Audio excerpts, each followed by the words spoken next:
দরকার ছাড়া বাইরে বের হতাম না, তার জন্য কোনো অপবাদই তারা আমাকে দিতে পারেনি। তাদের আর্থিক অবস্থা ভালো ছিল না, তাই কখনো তাকে কোনো কিছুর জন্য আবদার করিনি। সে যেমন রেখেছে তেমনই থেকেছি। আমি খুব সুন্দরী না হলেও মোটামুটি সব দিক থেকেই পারফেক্ট ছিলাম, কিন্তু অবহেলা, আঘাতের যন্ত্রণাতে আমার জীবন্ত লাশের মতো অবস্থা হয়ে গিয়েছিল।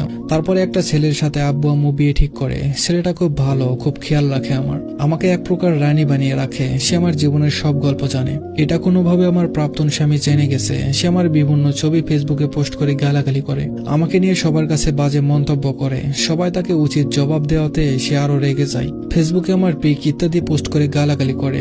আমি বর্তমানে প্যারামেডিক্যালের ডিএমএফ কোর্স করছি। আমার বাবা মা, দাদু, নানা, নানি আর আমার হবুবর আমাকে সবসময় আগলে রাখে। আমার হবুবর হৃদয় না আসলে আমার জীবনে আমি এসব ট্রামা থেকে বের হতে পারতাম না। অনেক ধন্যবাদ তাকে। শেষবারের মতো তাকে একটা কথা বলতে চাই, একদিন ঠিকই তুমি কাঁদবে।